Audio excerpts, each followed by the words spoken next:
Hello, happy Navratri. तो आज नवरात्रि का सेकंड डे ऑलरेडी कंप्लीट हो चुका है और मेरा चल रहा है वाटर फास्टिंग। आई होप आप सबकी नवरात्रि बहुत अच्छी चल रही होगी। तो मैंने पहले आपसे बताया था कि इंटरमीडिएंट फास्टिंग और जो हम कैसे कैसे हम 24 आवर्स का वो ऐसे ही आप कर सकते हो, 24 आवर्स और या तो 36 और 48 आवर्स। लेकिन ये जो फास्टिंग नवरात्रि का है ये होता है 200 आवर्स का फास्टिंग। इसमें अगर आपको अनुष्ठान बोलते हैं कुछ लोग, तो वो भी चाय कॉफी मैंने सुना है वो पी लेते हैं, तो उसका फिर वो मीनिंग नहीं रहता, वो आपको वो रिजल्ट नहीं देता जो आप सिर्फ वो पानी पीकर जैसे फास्टिंग करते हैं ना, वही होता है मेन, जो जिसमें आपकी बॉडी में अगर आपको एक्सपीरियंस करें। जैसे मैंने लास्ट मील लिया था अपना संडे नाइट को, क्योंकि मंडे नवरात्रि स्टार्ट हो रही थी, तो ऑब्वियसली मैंने संडे नाइट को अपना लास्ट मील लिया था। उसके बाद मैंने मंडे से काउंट कर सकते हैं, बिकॉज संडे नाइट को भी हम घंटे को काउंट कर लेंगे, तो ऑलरेडी मैंने अभी अपना फास्टिंग का 45 आवर्स मैंने खत्म कर लिया है। ये जो 2 दिन जो हमारे होते हैं वो थोड़े मुश्किल वाले रहते हैं। ये जो स्टार्ट करते हैं ना हम 200 आवर्स वाटर फास्टिंग, उसमें 2 दिन, क्योंकि हमारी बॉडी को जो जो खाना खाने की आदत हो जाती है हमारे तो वैसे ये बॉडी हमसे खाना मांगती है, तो वो जो हार्मोन होते हैं, स्ट्रेस हार्मोन्स, वो सारे हमारे थोड़े ऊपर हाई हाई रहते हैं। तो थोड़ा आपको हेडेक वगैरह फील होता है, 2 दिन थोड़े मुश्किल जाते हैं, थोड़ा वीकनेस भी लगता है कि नहीं कुछ मतलब कंट्रोल, उसी में आपको कंट्रोल बनाए रखना है। देन बॉडी को पता चल जाता है कि अब मुझे तो खाना मिलेगा नहीं, तो आपकी body is a very smart mechanism, जो आपके ब्रेन की मैसेज मिलता है वैसे वैसे काम करती है, सो वैसे आपको कंट्रोल अपने ब्रेन को ही करना होता है मेनली। तो जब आप बॉडी को खाना नहीं देते हो, आपने सिर्फ पानी पिया था, तो बॉडी ने जो फैट है बॉडी के अंदर में 2 दिन के बाद बॉडी को पता चल गया खाना नहीं मिलने वाला है, तो अपने फैट को पहले वो 10 सेल्स को खाया, उसके बाद आपको फिर बॉडी को जो खाना चाहिए था, तो वो आपको हार्मोन बढ़ रहा था, इसलिए आपको हेडेक वगैरह फील हो रहा था, लेकिन आपकी बॉडी के सारे 10 सेल्स बॉडी ने खा लिए। उस दौरान भूखा नहीं रहता था बॉडी, आपके 10 सेल्स खा रहा था। फिर फैट को खाना शुरू कर दिया। 36 आवर्स जब आप खत्म करते हो, उसके बाद बॉडी आपकी फैट को खाना शुरू कर देती है।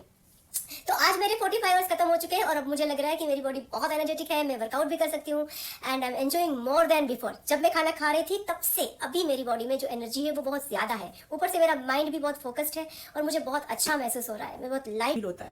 एंड वो स्पिरिचुअल भावना आपके अंदर में आती ही नहीं है जब आप खाना खाओगे। आप साबुदाना की खिचड़ी खा ली, आलू पी खा लिया, पोटेटो चिप्स खा लिए, फ्रूट्स खा लिए, नहीं, इससे आपको डिस्टर्बेंस हो जाएगा। बॉडी तो वो इस लेवल पे जो मैं अभी महसूस कर रही हूँ ना साइंटिफिकली, जो मुझे हो रहा है वो आपको कभी नहीं हो सकता। सो जैसे एक साइकिल सीखने के लिए आपको साइकिल पे बैठना पड़ता है, वैसे ही आपको ये एक्सपीरियंस करना है। अगर this is the high level of spirituality आपके अंदर में, कि अभी आपको रात भर कुछ पढ़ना है, रात भर आपको भक्ति करनी है, चंडी पाठ करने, जो कुछ भी अनुष्ठान जो भी आप बोलते हो, मंत्र जाप करने, तो आपको बिल्कुल भी नींद नहीं आएगी, आपको बिल्कुल आप सोना चाहो तो आप सो सकते हो, बहुत अच्छी नींद आ जाएगी। लेकिन अगर आप करना चाहते हो कुछ, तब आपको बिल्कुल बोरिंग फील नहीं होगा, आपको उबासी जैसे यॉर्निंग होता है वो भी नहीं होगा एंड बहुत ज्यादा अच्छे से आप अपनी नवरात्रि को स्पिरिचुअलिटी से एंजॉय कर पाएंगे। अंदरूनी जो होता है ना ताकत, वो आप महसूस करके, अंदरूनी खुशी को महसूस करते हुए आप भक्ति में जैसे लगेगा आपको कि हाँ this is the real power अंदर में जो आपको महसूस होता है। ऑफ कोर्स आपको जब बॉडी में रिजल्ट नहीं दे रहा है, अगर वो फिजिकली आपको रिजल्ट नहीं आया, तो स्पिरिचुअली भी नहीं आएगा। तो ये वहम में मत रहो कि आपका कुछ स्पिरिचुअल अच्छा हो गया, आपने जब फास्टिंग में वो खा लिया, ये सब चीटिंग हो गया ना। चीटिंग करके आपने फास्टिंग कर लिया, तो आपका कोई धार्मिक काम जो मतलब है फास्टिंग का, वो तो पूरा हुआ ही नहीं।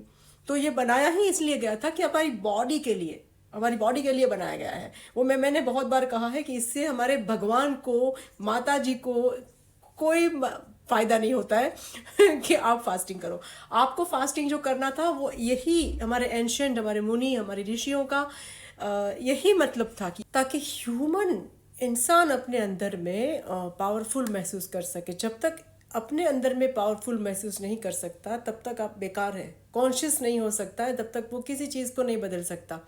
तो सारे लोगों में ये कॉन्शियसनेस लाने के लिए, ये पावर महसूस कराने के लिए फास्टिंग बनाई गई। एंड अगर ये प्रदूषण भी, अगर बॉडी में प्रदूषण हो गया तो फास्टिंग से ठीक हो जाता है, मन में प्रदूषण हो गया तो समाज में प्रदूषण भी हो गया। तो सारे लोग अगर इस तरह से होते हैं, अगर इस तरह का करते हैं फास्टिंग, तो वो सब एकदम मतलब संभालना बहुत आसान हो जाता एंड ये प्रदूषण फैलता ही नहीं। सो दैट्स वाई एंशिएंट ने हमारे लिए ये फास्टिंग के प्रीसियस रूल्स हमें समझाए गए, बट हमने नहीं किया और हम भटक गए। तो अब जो लोग कर रहे हैं उसको वापस पता चल रहा है। तो मेरा बस यही वीडियो बनाने का मतलब था एंड कि कैसे अपने अंदर के पावर को महसूस करने के लिए 200 आवर्स तक पहुंचना, एक बार महसूस करना बहुत जरूरी है। बिकॉज एजुकेशन, आप कोई भी एजुकेशन होता है उसमें स्टार्ट होता है हमारी बॉडी से। तो बॉडी को ही जानना और उसी को समझना, यही सबसे बड़ा रियल एजुकेशन है आई थिंक। तो 11 सिस्टम पढ़ने के बाद मुझे लग रहा है कि आई एम वर्थ इट अगर मैं जब ये फास्टिंग करती हूँ। So I am feeling so much happier and I am thinking like मेरे न्यूट्रिशंस, हमारी बॉडी में जो मसल्स होते हैं उसको एक बहुत लंबा हो जाएगा वीडियो कि वो कैसे सेव करता है। आपको लगेगा कि नहीं फास्टिंग करके आप बहुत बीमार हो जाओगे, कमजोर हो जाओगे, तो ऐसा बिल्कुल नहीं होता है। आप करोगे नहीं तब तक आपको समझ में आएगा नहीं। तो हमसे जब छीन लिया गया सब कुछ, तो हमारा ये सब कुछ भी प्रदूषित हो गया। तो हम दूसरी चीज़ों में जाने लग गए, चीटिंग करने लग गए, और जो आसान होता था उसको फॉलो करने लग गए। जबकि मैं I was also the part of them, you know, half of my life I can say like I was in this लोलम लोल।